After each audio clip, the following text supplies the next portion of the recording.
Welcome, everyone. If you're thinking about how to protect and grow your family's wealth, not just for next year, but for generations to come, well, you're in the right place. We're going to dive into how one timeless asset can offer real security in our very modern and, let's be honest, often unpredictable world. So let me just start with this question. It's a really simple one, but it gets right to the heart of why we all work so hard, right? We save, we invest, but are we actually building something that will last? A real legacy? Today, we're going to look at the one asset that has been the answer to that very question for thousands of years. So to get started, we really need to get our heads around a fundamental concept. It's something that affects every single rupee you earn. We have to ask ourselves, what's the actual difference between the currency in our wallets and what we might call real, permanent money? Okay, so look at it this way. On one side, you've got currency, the rupees we use every day. Think of it as a tool for transactions. But here's the catch. Its value rests entirely on a government's promise. And we've all felt how that promise can, stretch over time. The price of milk, of rent, it just keeps going up. Now, on the other side, you have money. Real money has to be a reliable store of value across generations. And for that, you need something more than a promise. You need something with intrinsic, unchangeable properties.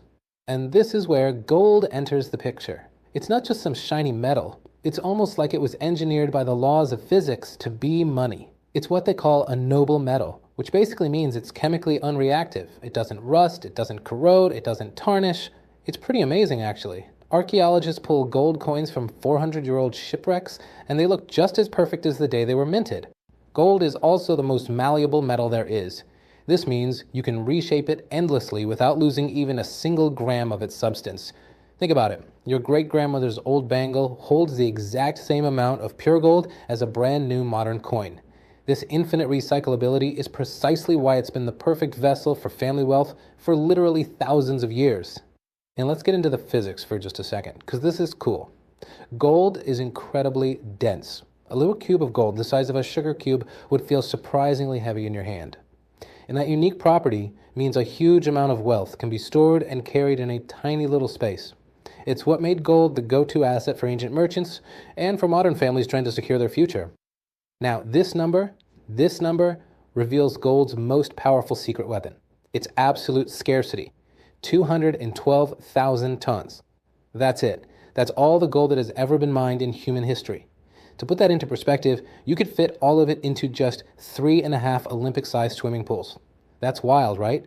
And unlike currency, you can't just print more. Its supply is fixed by nature, not by a government policy. All right, now let's jump to a single event that happened back in 1971. It completely changed the rules of money for the entire world. And honestly, understanding this one shift is absolutely critical to protecting your savings today.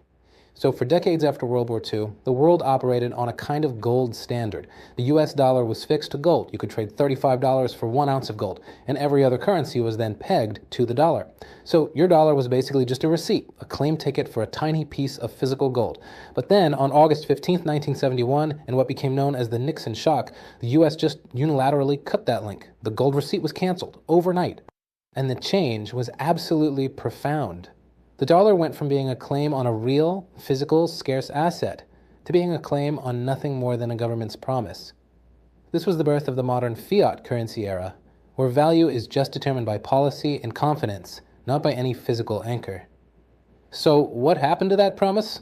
Well, this quote pretty much says it all, doesn't it? While the value of currency has been steadily eaten away by inflation for the last 50 years, gold has preserved its purchasing power. It's acted as the ultimate financial insurance against this very kind of currency debasement. Okay, so this global history has massive implications for us, right here in India. It explains this major strategic shift we're seeing right now as our country moves to build its very own fortress of national wealth. Many of us remember the crisis of 1991, when India literally had to fly its gold reserves over to Europe to use as collateral for an emergency loan. It was a real moment of national vulnerability. But fast forward to today, and the story couldn't be more different. India is now bringing its gold back home, repatriating over 100 tons from foreign vaults. This is a powerful declaration of economic strength and what you'd call monetary sovereignty. So why do this? Why bring the gold home? Well, the main reason is to eliminate something called counterparty risk. See, when your gold is sitting in another country's vault, you have a counterparty. In today's geopolitical world, financial assets can be frozen or seized with the flip of a switch. Physical gold, held in your own vault at home, is the only reserve asset that a foreign power can't just turn off. And the RBI strategy here is crystal clear. They are deliberately and actively increasing gold's share of our foreign exchange reserves. The goal is to move from around 14% all the way up to 20%. This isn't just a minor tweak. This is about building a much larger buffer of real money to protect our economy from global shocks. All right, let's switch gears for a second and talk about gold's often overlooked sibling, silver.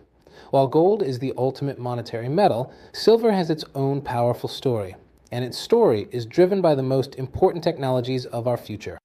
So here's the thing about silver. It's the most electrically conductive element on the entire planet.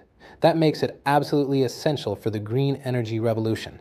We're talking about a key component in solar panels, in electric vehicles, in all sorts of modern electronics. It's not just a precious metal. It's a strategic industrial commodity. And here's why that really matters for its value.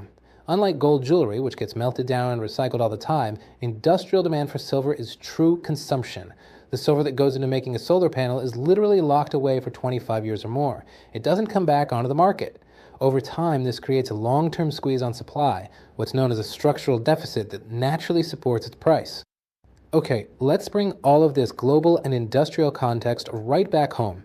How can you take these really powerful lessons and apply them to build a resilient, multi-generational financial future for your own family? You know, the data really speaks for itself. This table right here is probably the most important slide in this entire explainer. Just look at this. Over the last 20 years, right here in India, gold has been the single best performing major asset class. An investment of 10 lakh rupees would have grown to 1.83 crore. That's more than both Indian and US equities. Gold hasn't just preserved wealth in India, it has actually created it. So how should you own it? Well, there are really two main ways. You've got physical gold, the coins and bars you can actually hold in your hand. That's your ultimate insurance policy. It has zero counterparty risk, and it's essential for cultural needs or a real emergency. Then you have digital gold, like exchange-traded funds or ETFs. These offer liquidity and low costs, making them perfect for systematic investment and growth.